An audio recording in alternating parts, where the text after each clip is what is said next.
So, ito po yung main door po natin. So, main door. Yan, pagpasok po dito, ito po yung living area. Yan, makita po natin. Open to below po yung yung pong layout po natin dito. So, ongoing na po yung pagpa-plaster po natin dito.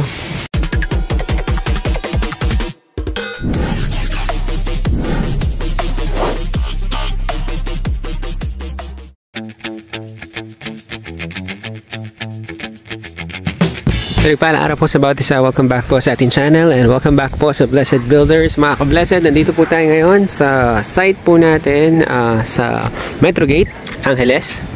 Yan, sa Metrogate subdivision po ito. Tapos mga ka-Blessed, mag-check po tayo ng update. Yan yung mga client po natin na nasa US. Binabati po natin sila. Kumusta po? Yan, for sure manonood po sila para po sa update po ng bahay po nila. Check po natin yung progress at the moment. Mga ka-Blessed, ito po pala yung left side po ng bahay. So okay na po yung plaster po natin dito. Yan, sa exterior ng bahay. Sa interior, ongoing po. Tapos ongoing na rin po, ka-Blessed, yung roofing po natin. Yan, nagaan na po sila, nagkatrases na po sila sa itaas. Yan, so pasok po tayo para makita natin yung progress. Check din po natin yung sa harapan para ma-visualize nyo po siya, ka-Blessed. Ito po yung pinaka facade ng bahay. Ito po yung perspective po natin. If nakasubaybay po kayo sa vlog po natin. Ayan, so ayan, ito po yung harapan, yung pong gate, main gate, dito po siya. Meron po tayong yan, main door dito po. And then dito po sa kabilang side, yan, ito po yung makita niyan natin dito para magkaroon po kayo ng idea. Yan, yan, ito pong portion po na to.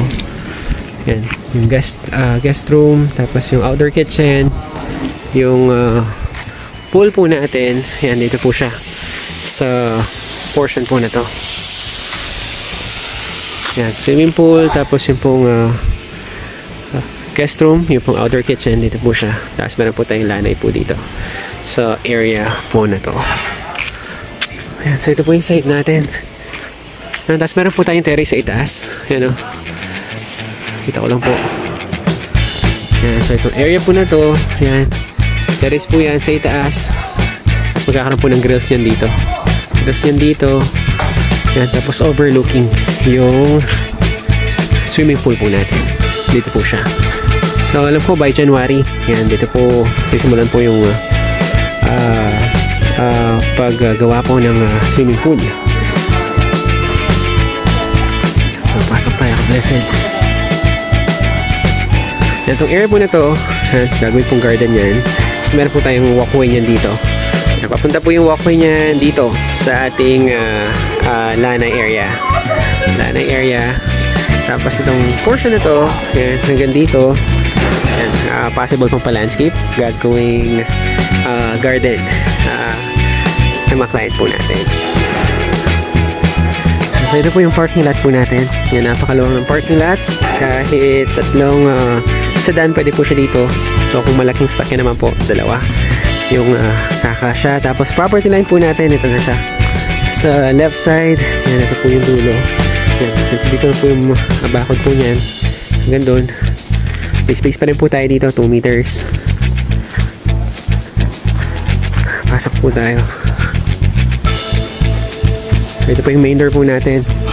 So main door, yan, pagpasok po dito, ito po yung living area. Yan, makita po natin, open to below po yung pong layout po natin dito. So ongoing na po yung pagpa-plaster po natin dito. Yan, sa loob. Yung sa labas po okay na. So ongoing po yung sa loob, pati po sa itaas. Yan, nakapag-plaster na po tayo. Yan, living area. Tapos yung pong formal kitchen po natin. Dito po siya yan.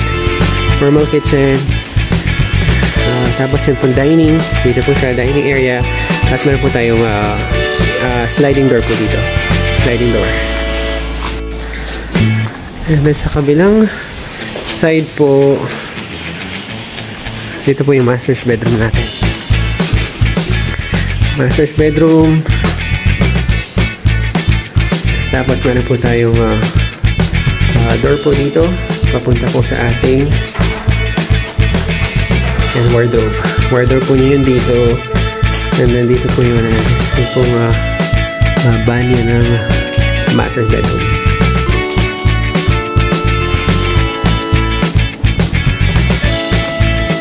So ito po yung view po natin pag nandito tayo sa stairs. Ano, papansin po natin napakaraming windows po. Opening po tayo dito, window po sa baba.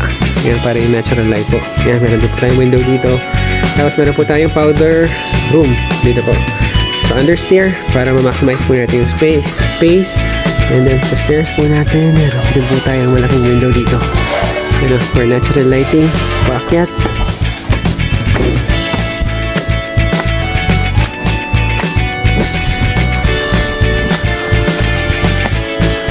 So ito po yung view po natin pag-akyat sa ating second floor. Yan, open to below. Tapos papalagyan po ng glass po yung dito. Ayan, glass po. Tapos meron po tayong wood handrail. Yan. Yan po yung dito po. Papunta po dito. Ayan. Pati po dito sa may stairs meron din po siya. Yan, tapos may mga few modification po tayo dito. Bali itong wall po niyan na ito, tatanggalin na siya. So magkakaroon po ng letter L po niyan. Yung pong glass po natin yan dito. Bali tatanggalin na ito. Tapos magkakaroon po ng door niyan dito. Ng door para po magkaroon po ng privacy yun dito. Okay mo! Kilabas ka ba na? Yan, so papansinin po natin dito yung layout niya. Original layout po niya, naka-open po yung dito. Tapos yung pong sink, dito po siya. Sink, tapos yung shower area, dito naman po siya. Shower area, and then yung toilet naman po, dito po siya. So yun po, yung gagawin po natin modification yung dito. So extend po natin itong wall po niya na to. Extend po niya natin siya dito. Tapos magkakaroon siya ng partition.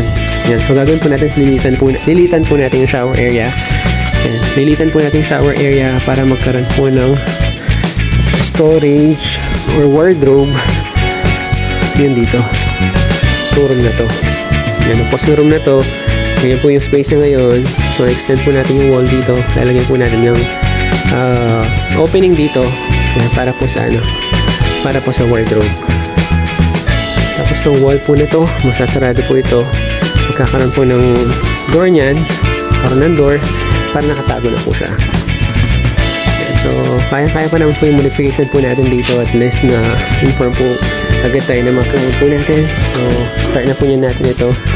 Modification natin. Tapos ito po yung second room.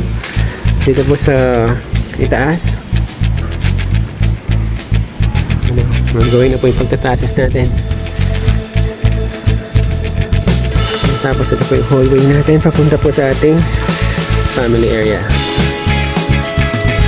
Yan, ito po yung family area po natin. Open na po yung dito. Tapos ito po yung opening po natin papunta po sa ating terrace sa itaas. So napakalawak po ng space natin dito. At meron po tayong covering po dito. So po natin yung view dito. Kablasad, wala pang tayo dito sa harapan.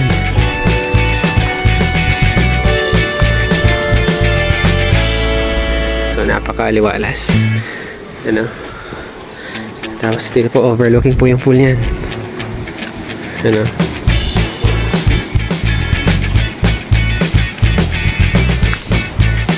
Tapos kablasad, meron po niyan tayo dito. Meron po tayong flute. Lalagay po tayo ng flute niyan dito sa portion po nito. Ito po palang guest room natin, pati po yung outdoor kitchen. Yan, nakapag-trashes na po tayo. Okay na po yun dito. So sana naman po yung ilalagay po natin. So sa mismong bahay na. Mga ka-blessed, yan po muna yung pinakahuling update po natin dito po sa site po natin sa Metro Gate subdivision sa Angeles. So tuloy-tuloy po yung pagtatrasis po natin sa roofing. Yan, so more or less mga 1 to 2 weeks po. Yan, makita po natin yung buong outline ng roofing po natin. Maraming salamat po for tuning in sa ating pong vlog ngayong araw. Mag-ingat po tayo lahat at pagpalain po tayo ng Panginoon.